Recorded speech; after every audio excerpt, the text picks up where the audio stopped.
அத்தியாயம் 17. ஜெசியின் கடிதங்கள் சில. ஜெசி தன்னுடைய பிள்ளைகள் பால் பிராண்ட், கோனி இருவருக்கும் எழுதிய கடிதங்களில் சிலவற்றை இங்கு நாம் காண்கிறோம்.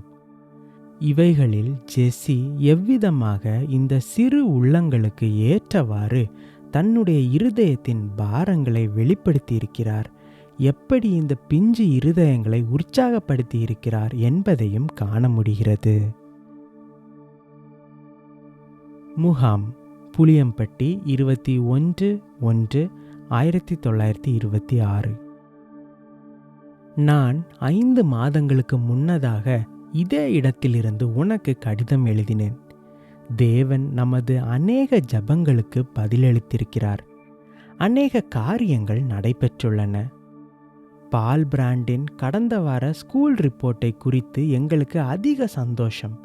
முக்கியமாக வகுப்பின் அடிமட்டத்திலிருந்து மத்திய இடத்திற்கு வந்தது குறித்து அதிக மகிழ்ச்சி. ஆனாலும் இன்னும் முன்னேற வேண்டிய பகுதிகள் உண்டு. அவைகள் முக்கியமாக கவனம், திருத்தமாக எழுதுவது முதலியன. வாழவந்தி, கொல்லிமலை, 1/11/1926. நீ விடுமுறைக்கு பின்பாக பள்ளிக்கு சென்று மறுபடியும் கடினமாக படிப்பதில் ஈடுபட்டிருப்பாய் என்று நினைக்கிறேன்.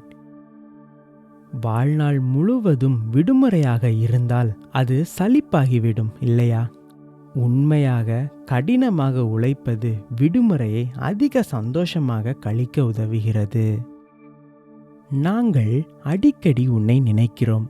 உன்னுடைய எதிர்காலத்தை குறித்து பேசிக்கொள்ளுகிறோம். எதிர்காலத்தை தேவன் நமக்கு மறைத்து வைத்திருப்பது எவ்வளவு நல்லது! அதனால் நாம் எதிர்காலத்தை குறித்து யோசிக்கவோ திட்டமிடவோ கூடாது என்று அர்த்தமல்ல. உன்னை தேவன் ஒரு பெரிய காரியத்திற்காக, தகுதியுள்ள வேலைக்காக இந்த உலகில் ஜீவிக்கவும் அதற்காக மரிக்கவும் ஆயத்தப்படுத்த எங்களோடு சேர்ந்து ஜெபி.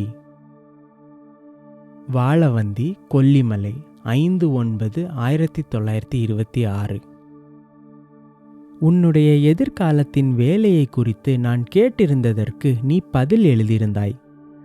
மருத்துவ பட்டப்படிப்பு உனக்கு வேண்டாம் என்றும், மருத்துவத்தை பற்றி ஒரு சிறிய கோர்ஸ் மட்டும் படிக்க விரும்புகிறாய்.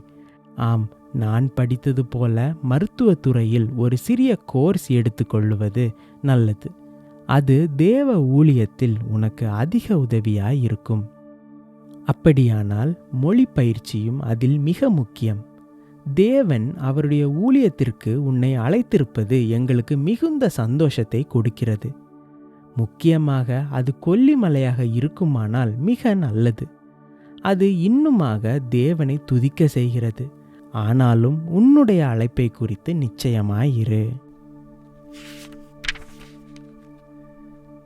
கீழ்ப்பாக்கம், சென்னை, 25/9/1927. ஊழியத்தின் காரியமாக கடந்த வாரம் நானும் சகோதரர் மார்லிங் அவர்களும் சென்னை வந்து சேர்ந்தோம். என்னுடைய வார கடிதம் உனக்கு சரியாக வந்து சேரும்படியாக இங்கிருந்து இந்த வார கடிதத்தை உனக்கு அனுப்ப தீர்மானித்தேன். நாங்கள் வந்த பின் மோட்டார் சைக்கிளில் சகோதரர் துரோவர் அவர்கள் சேந்தமங்கலத்திலிருந்து அதிக கஷ்டத்துடன் வந்து சேர்ந்தார். ஒரு காட்டின் மத்தியில் மோட்டார் சைக்கிள் டயர் வெடித்து, பிறகு உதவிக்கு ஆட்களை வைத்து 19 மைல்கள் தள்ளிக்கொண்டே வந்துள்ளார். பிறகு டயர் பஞ்சர் ஒட்டி பிரயாணத்தை தொடர்ந்தார். மறுபடியும் டயர் வெடித்தது. பயங்கரமான மழையில் முழுவதும் நனைந்து விட்டார். அந்த இருட்டில் ஒரு பழைய வெறுமையான கட்டிடத்தில் சில மணி நேரங்கள் தங்கி பிறகு அதிகாலையில் புறப்பட்டார். என்ஜின் சூடான போது அதன் மேல் தன் துணிகளை ஒவ்வொன்றாக போட்டு காய வைத்து உடுத்தி கொண்டார். கடந்த 2 நாட்களாக சரியான ஆகாரம், உறக்கம் அவருக்கு கிடையாது. நல்ல வேளை இன்று நன்றாக குளித்து ஓய்வெடுத்து கொண்டார். நேற்று வேப்பேரி ஆலயத்தில் நான் இதுவரை பார்த்திராத அளவிற்கு கூட்டம் இருந்தது. ஒரு இந்திய போதகரை எங்கள் சங்கத்தில் ஊழியராக நியமனம் செய்யும்படியான விழா நடந்தது. பச்சைமலை, 16/1/1928. கடந்த வாரம் மருத்துவ வேலை மிக மிக அதிகம். இந்த கடிதத்தை நான் டைப் செய்து கொண்டிருக்கும் போது என்னை சுற்றிலும் இதை பார்த்து கொண்டிருக்கும் பச்சைமலை மக்கள் இருக்கிறார்கள். இன்னும் சிலர் சேர்ந்தவுடன் மறுபடியுமாக அவர்களுக்கு சிகிச்சை அளிக்க வேண்டும். ஏற்கனவே இன்று 100 வியாதியஸ்தர்களை கவனித்தாயிற்று. இன்று முகாமின் கடைசி நாள். நாளைக்கு பிரயாணத்தை துவங்குகிறோம். நாளை மாலையில் கொல்லிமலை அடிவாரத்தை சென்றடைவோம் என நினைக்கிறோம். அங்கு இரவு தங்கிவிட்டு அடுத்த நாள் புதன்கிழமை மலை மேல் ஏறுவோம். உதகமண்டலம் 25/6/1928. உன்னுடைய பள்ளி படிப்பை குறித்து நீ சொல்லுவதை நான் கவனிக்கிறேன். உனக்கு பல்கலைக்கழகத்திற்கு போக விருப்பமில்லை என்றால் நாங்கள் கட்டாயப்படுத்த மாட்டோம். ஆனாலும் ஸ்காலர்ஷிப் பெற முயற்சி செய். இவைகள் முடியாதவைகள், நம்முடைய பலத்திற்கு மிஞ்சியவைகள் என்று எண்ண வேண்டாம். கொல்லிமலை 16/7/1928. கொல்லிமலையில் வருகிற வருடமானது மிகச்சிறந்த வருடமாக இருக்க வேண்டும் என உன்னோடு ஜெபிக்கிறேன். கொல்லிமலையில் நடக்கவிருக்கும் ஸ்ட்ரிக்ட் பாப்டிஸ்ட் மிஷன் கான்ஃபரன்ஸ் குறித்து அதிக உற்சாகமாக இருக்கிறோம். கொல்லிமலையில் இவ்விதமான முகாம் நடப்பது இதுவே முதல் தடவை. நாங்கள் கீழே இருந்து வரும் மிஷனரிகளையும் அவர்களுடைய பொருட்களையும் சுமந்து வர 60 பேரை ஆயத்தப்படுத்த வேண்டும். ஆயத்தப்படுத்தப்பட்ட எல்லா ஆட்களும் சரியாக வருவார்கள் என நம்புகிறேன். இல்லையென்றால் அவர்கள் இரவை கரடிகள், சென்னாய்கள் ஆகிய நண்பர்களோடு செலவிட வேண்டி வரும். வாழவந்தி கொல்லிமலை 17/12/1928.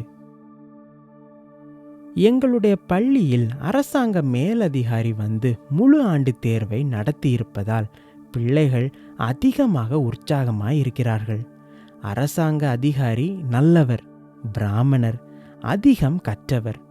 பிள்ளைகளிடத்திலும் அதிக கனிவாக இருக்கிறார். அவர் மலைக்கு டோலியில் வர மறுத்துவிட்டார். ஒருவேளை மனிதர்களுடைய தோளின் மேல் ஏறி வந்தால் அது பாவம், எதிர்காலத்தில் அது கர்மம் என்று நினைத்தாரோ என்னவோ தெரியவில்லை.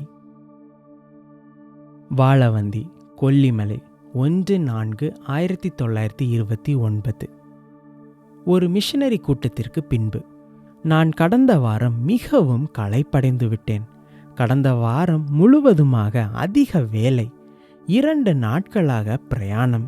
நான் எப்படிதான் குதிரை மீது உட்கார்ந்தேனோ எனக்கே தெரியவில்லை. அம்மாவும் மிகவும் களைப்பாய் இருக்கிறார்கள். சீக்கிரம் சாப்பிட்டு விட்டு படுத்து விட்டோம். மற்ற கடிதங்களில் சில பகுதிகள். ஆரோன், உனக்கு ஞாபகம் இருக்கும், நீ அவனுக்காக ஜெபிக்க வேண்டும். அவன் ஞானஸ்நானம் பெற்றான். ஆனாலும் தேவனோடு ஐக்கியமுள்ள ஜீவியத்தை அவனில் காண முடியவில்லை. அம்மாவை 3 அடி நீளமுள்ள ஒரு பாம்பு கடித்து விட்டது. அது விஷமுள்ளதா இல்லையா என்பது எங்களுக்கு தெரியவில்லை. ஆனாலும் அம்மா அழவில்லை. நான் ஒரு துணியை கடித்த பகுதிக்கு மேலே கட்டி மருந்து போட்டேன்.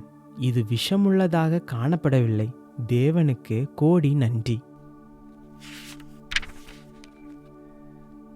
ரூத் என்னுடைய முழங்கைக்கு பக்கத்தில் நின்று கொண்டு டைப்ரைட்டரை கவனித்து கொண்டிருக்கிறாள். அவள் அதிக உயரமாக வளரவில்லை. ஆரோன் கடந்த கிறிஸ்மஸுக்கு எங்களோடு இருந்தான். இவ்விதமான அருமையான ஜெசியின் கடிதங்கள் அவருடைய மகன் பால்பிராண்டை, மகள் கோனியின் வாழ்க்கையில் அதிக பிரயோஜனமுள்ளவைகளாக இருந்தன. பிற்காலத்தில் பால்பிராண்ட் உலக புகழ்பெற்ற டாக்டர் ஆனார். குஷ்டரோகிகளுக்கு நரம்புகள் பாதிப்பதால் கைவிரல்கள் குறுகி உபயோகிக்க முடியாதபடி ஆகிவிடும். இவைகளில் டாக்டர் பால்பிராண்ட் ஆராய்ச்சி செய்து நரம்புகளை மாற்றியமைக்கும் அறுவை சிகிச்சையை கண்டுபிடித்தார். இதன் மூலம் குஷ்டரோகிகளின் பாதிக்கப்பட்ட விரல்களை மறுபடியும் இயக்க முடியும். அது அவர்களுக்கு மறுவாழ்வு அளிக்க வழிவகுத்தது. இன்னும் இந்த குஷ்டரோகிகளுக்கு தங்களை அர்ப்பணித்து டாக்டர் பால்பிராண்டும் அவருடைய துணைவியாரும் பணி செய்து வருகிறார்கள். மகள் கோனி அவர்கள் இருண்ட கண்டம் என்று அழைக்கப்பட்ட ஆப்பிரிக்கா தேசத்தில் அவர்களுடைய கணவனோடு மிஷனரிகளாக சென்று தேவ பணி செய்தார்கள். இந்தியாவின் ஒரு சிறிய அற்பமான மலையில் ஊழியம் செய்து வந்த ஜெசிமனின் பிள்ளைகளை தேவன் கவனித்து கொண்டார், உயர்த்தியுள்ளார். இது நம்முடைய கண்களுக்கு ஆச்சரியமாக இருக்கிறது.